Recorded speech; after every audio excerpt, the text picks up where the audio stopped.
All right, Facebook Live, we're back talking a little bit about In the Woods with Phil on crtv.com.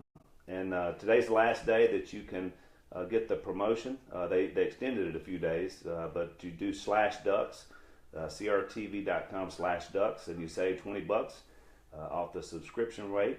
And so it's good savings. It's about normally $99 a year without you get the $20 off now. And we're only talking about $6 a month, $6.50 a month to be able to get this show. Because we had to do a show with Dad where there was no advertisers or sponsors because they just totally shut you down. It feels too controversial. So we decided to go to this model, and that's what it is. That's what it costs for you. But when you think about it, it's how much is a can of snuff, Dad?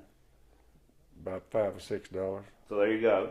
Pack of cigarettes, Red? About $6. There you go. Pack of cigarettes, can of snuff for a month of the show. And so I did a little bit of figuring too. Duck Dynasty was on this show because we're doing 200 episodes this next year. You get 3 times more content from In the Woods with Phil than you did on Duck Dynasty. So it's a pretty good deal.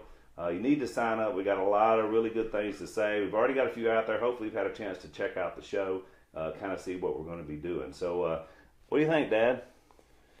Well, that's a good question. What do I think? I don't know, Red. Are we worth $6 a month, son? I believe so.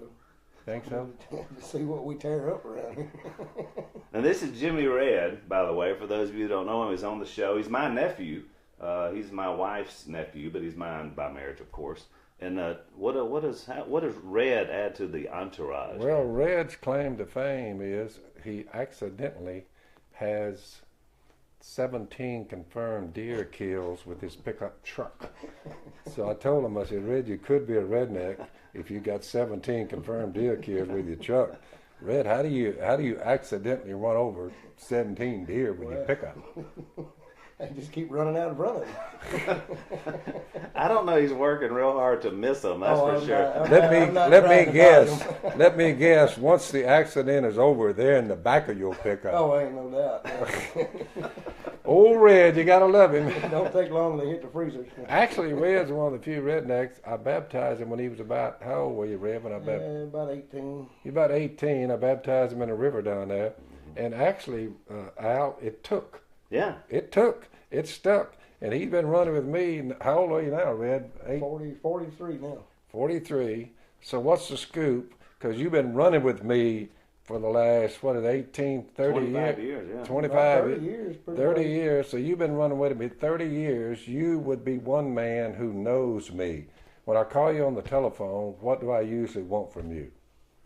Most of the time it's come fix something or come help you build a blind or Red, like did you ever get out of high school? I never graduated. I mean, I made it to the 12th grade, just never graduated high school. Al, that's what I'm talking about. Look, Red never made it through high school. Why is it that I call Red on small engines, track hoes, bulldozers, backhoes, heavy equipment? They say, what are you going to do? That thing tore up. I said, call Red. Old Red moves in. Exactly right. Look, you look up. And a lot of people say, you're a bunch of dumb rednecks. Why is it I call Jimmy Red Gibson the old accidental deer killer? I said, he's the one I call in when I quit running. That says something about having a skill and having, an ability to work and do things that other people can't do. I got a lot of education, but I couldn't fix anything. Yeah. Now, if he wasn't converted, probably be a chore to get him to come down. You see what I'm saying? You have to convert the rednecks before you can really depend on them to come down and fix the bulldozer. Jesus helps. There's no doubt about that. Isn't that true, Red? Yep. I'm just looking at his neighbors up and down the road that rejected Jesus. I don't call them. Only Red. So those of you joining us that just come on board, we're talking about Dad's new show, In the Woods with Phil. That's on crtv.com. You can do /ducks, add that to that today, and still get $20 off the yearly subscription rate. It's a subscription model because we didn't want any sponsors, able to silence Dad because they've been known to do that in the past. And so we want to be able to go straight to you with some of Dad's musings about spiritual matters, political matters, anything that we have going on. It's very natural. We're mostly in the woods, sometimes on the road. Jimmy Red has joined us today. He's going to be on the show because anybody that's in Dad's, what we call his entourage, is going to be a part of the show. And you'll get to meet some of those guys. And I mean, they're colorful characters, as you can already tell. We have a eunuch, an artist, a nurse, a cook, and a redneck. That's my team, which, in the short cut to the chase, rednecks rule. So that's Team Dad. So you'll see those in the woods with Phil. And we'd love to have you guys go on crtv.com, check out the show. Now there's some shows that are on there that we've already released. We're doing 200 episodes this next year. They're short. This is a video blog, is what it's called. It's a blog. And they're designed to be short. They're like YouTube videos, and so which a lot of you are familiar with. Some of you older ones may not be, because if you're like me, you don't spend a lot of time on YouTube. But the idea is they're like 8 to 12 minutes. They're averaging about 9 or 10 minutes an episode. So some of you kind of tune in thinking, oh, it's going to be Phil doing like a Duck Dynasty. But again, we're doing shorter bites, but way more episodes. So you're going to get a lot more content. So if you aren't familiar with that format, that's what we're doing. We're doing it on CRTV. They're great. Mark Levin, Michelle Malkin, Crowder's on there, and you get all those guys too on the network. And Dad did an interview with Levin. What did you think about Levin? What was your take on I was him? impressed with Levin. He's a highly educated man. I said, Levin, you got to remember, I'm a C+ man, but you're an A+ man. He said, but you're the one, Robertson, who has the master's degree, not me. So he made me feel better. Well, not many people can say Mark Levin said you're smarter than me. That's pretty good. Well, the scary part is some dude like me, when they finally divulge the information, I'm an educated redneck. They're like, uh-oh, watch out. Watch him close. Now, old Red over here, they look at him, I don't pay no attention to that old guy. But you take an uneducated redneck and an educated redneck and put them two together, it's a powerful force. What do you think, Red? We can tear some stuff up, that's for sure.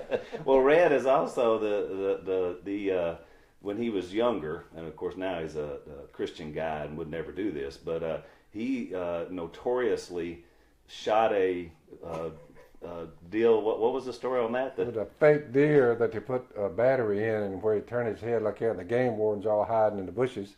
At night, right? Red's got a carload of rednecks with him before he repented. This is one of the reasons he repented, because after the laws got done with, they kept shooting the deer. Somebody said he won't fall. Well, they're shooting up the deer, battery sparks flying, the deer's head quit moving. So the game wardens come out of the bushes. Red tried to outrun him, and he came to me later, and I said, Red, how much does a caper like that cost a man? He said, I don't know, whatever $400 a month is for about 10 years. Not quite that much. He was Trust me, he needed to repent. Yeah, you paid. It brought him to repentance. That's right. He learned paid his my lesson. fine over there. He learned his We lesson. don't do that no more.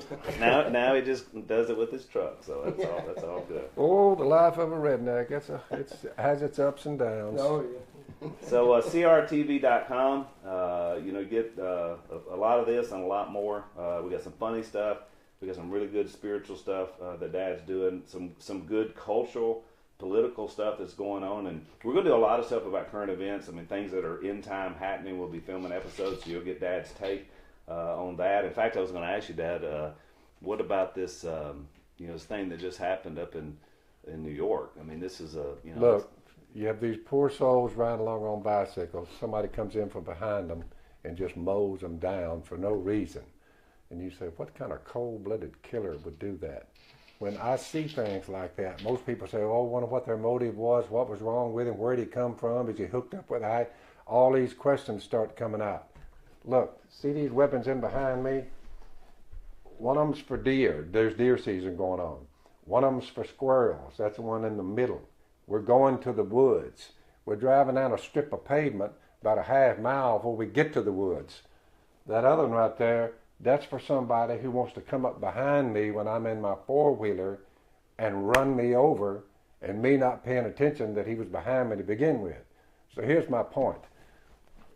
The Founding Fathers said the goal of the Second Amendment is that all able-bodied men be armed. I have that with me. If you try to come up behind me and you're in some truck and you're going to run over me, I know you're back there. I'm very aware of anybody coming up behind me because I keep checking all the way to the woods. I get to the woods, everything calms down. It's tough then for you to follow me. But if you're going to try to kill me going down a strip of pavement, it's America. There's killer teams coming from worldwide that have infiltrated us. They will kill us by any means possible, including running over you. So if I'm in a four-wheeler, you trust me when I tell you, I'm looking behind, to the left, I'm just aware of my surroundings. It's a dangerous world that we live in. It's unfortunate, but it's here. And until able-bodied men, Al, get armed and pay attention, at least I'm making it more difficult. Well, what happens is, especially large cities in America have become so dependent on the police, who are doing a great job, but there's just not enough of them. I mean, If I had been in my wheeler, my little four-wheeler, driving along with the bicyclist, if I had been there with the weaponry I carry with me at all times, if I had been there, he would not have come up behind him and run over him. Right. I would have stopped him from doing that. Right. I would have saved those 8 people's lives. I would have seen him coming. I would have been very aware, looking behind me and both sides. So at least we had a chance. Yeah. You see what I'm saying? They would have had a chance. That's a great point.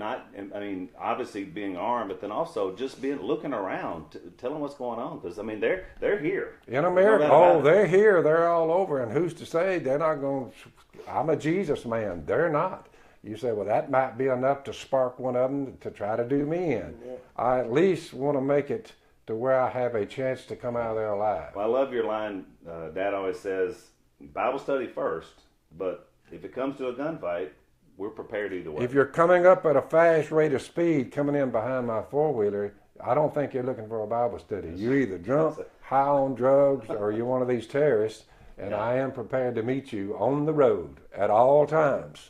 Everyone needs to think like that, because the law enforcement can't be everywhere. Can't be everywhere. We're down here 30 miles out of town. You're like, how long would it take to get the laws here? Right. No, it's too long, Al. I don't have the time. Exactly right. So we just have to protect ourselves, which is why the Second Amendment is there. That's right. Well, we better make use of it and be aware of what we're doing here, right, or there's going to be more of us get killed. Because this is not the last one.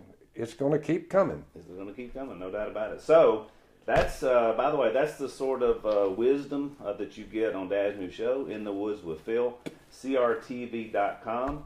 Today is the last day, /ducks, you save $20 off your yearly subscription. We got Christmas coming up. I can't think of a better Christmas gift under $100 than giving a subscription to In the Woods with Phil, crtv.com. Think about that. I want you guys to sign up and check it out.